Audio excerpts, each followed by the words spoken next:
Anak-anak Umi kelas 5 kembali lagi dengan Umi Fauzia. Kita akan melanjutkan pembelajaran kita, yaitu pelajaran pendidikan agama Islam. Untuk pertemuan ini kita akan lanjutkan materi kita yang kemarin pada pertemuan sebelumnya, yaitu tentang iman kepada kitab-kitab Allah. Nah, kalau kemarin kita sudah tahu nama-nama dan diturunkannya kepada Rasul siapa ya? Nah, ayo kita sebutkan dulu 4 kitab yang diturunkan Allah kepada Rasulnya. Yang pertama yaitu adalah kitab Zabur, diturunkan kepada Nabi Daud alaihissalam. Yang kedua yaitu kitab Taurat, diturunkan kepada Nabi Musa alaihissalam. Yang ketiga yaitu kitab apa? Injil, diturunkan kepada Nabi Isa alaihissalam. Dan kitab yang terakhir, kitab suci kita, yaitu kitab Al-Quran, diturunkan kepada Nabi kita, yaitu Nabi Muhammad Sallallahu Alaihi Wasallam.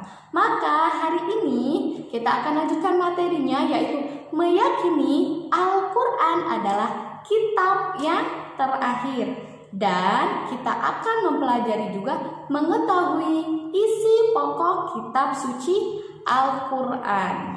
Untuk materi ini Umi akan jelaskan di slide. Oke, siap? Silakan kalian saksikan slide dari Umi ya. Siap ya? Ya, yuk kita ke slide.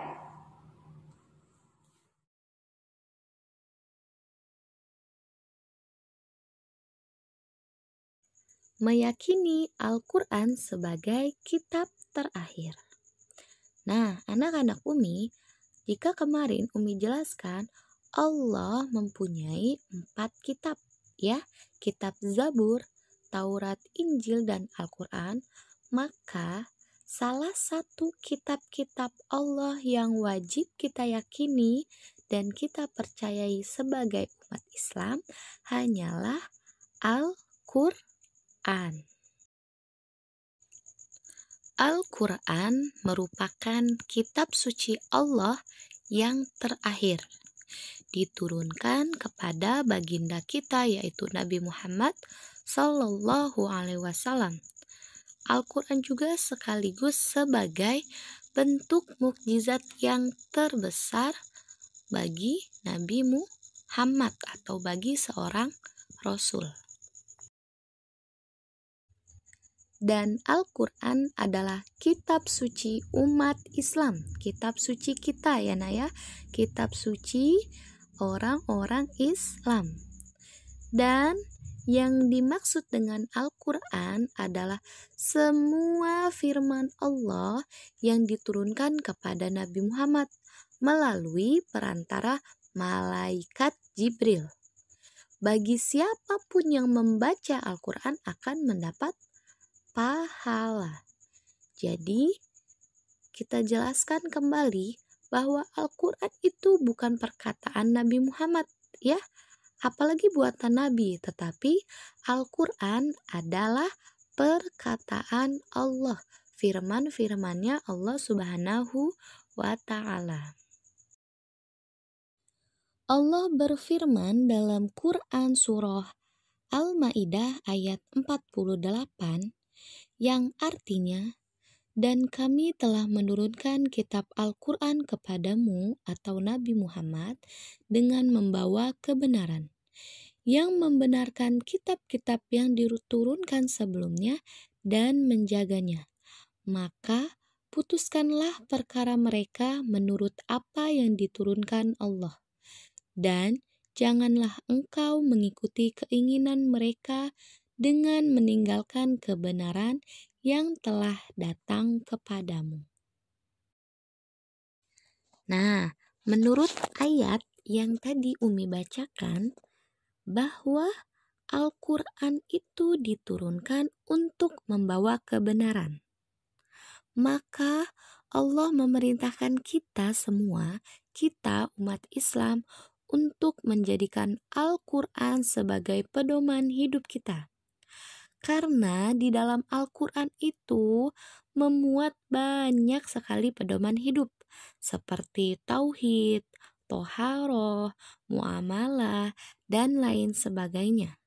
Ya, jadi kita harus menjadikan Al-Quran sebagai pedoman kehidupan kita sehari-hari. Insya Allah, dengan itu kita akan selamat di dunia dan di akhirat. Dan kehidupan kita juga akan menjadi merasa tentram, damai, dan penuh dengan keberkahan. Amin, amin, ya robbal alamin. Nah, kemudian Al-Quran itu diturunkan dengan 3 tahapan. Tidak langsung Allah memberikan Al-Quran ya pada Nabi Muhammad, tetapi ada 3 tahapan. Yang pertama, Allah menurunkan Al-Quran ke Lauhul Mahfuz. Nah, kemudian Allah menurunkan sekaligus dari Lauhul Mahfuz ke Baitul Izzah atau langit dunia. Dan yang ketiga, Allah turunkan dari Baitul Izzah baru ke Nabi Muhammad Shallallahu Alaihi Wasallam. Tetapi itu pun secara bertahap, yaitu selama 22 tahun, 2 bulan, dan 22 hari. Isi pokok kandungan kitab suci Al-Quran. Yang pertama, akidah, yaitu keimanan, kepercayaan, dan keyakinan. Yang kedua, ada ibadah, ya, bagaimana kita diatur oleh Allah untuk ibadah kita kepada Allah. Yang ketiga, syariat. Apa sih syariat? Yaitu hukum dan aturan yang ditetapkan oleh Allah untuk kita, untuk manusia. Dan yang terakhir, di dalam Al-Quran ada kisah-kisah Nabi dan umat yang telah terdahulu. Oke, sudah ya, saksikan slide dari Umi. Siapa yang sudah menyaksikan? Siapa yang sudah menontonnya? Nah, sebagai absen untuk pembelajaran PAI hari ini, silakan kalian komen di bawah ini Umi bahwa saya hadir pada pelajaran PAI, saya telah menyaksikan slide dari Umi, saya telah belajar materi dari Umi, dan Umi minta apa sih pendapat kalian tentang Al-Quran? Apa sih Al-Quran itu? Ya, Umi tunggu di bawah komentar ini, itu sebagai absensi kalian hari ini. Oke, sip. Oke, Umi akhiri ya nak ya. Jazakumullah khairan katsiran. Umi akhiri. Wassalamualaikum warahmatullahi wabarakatuh.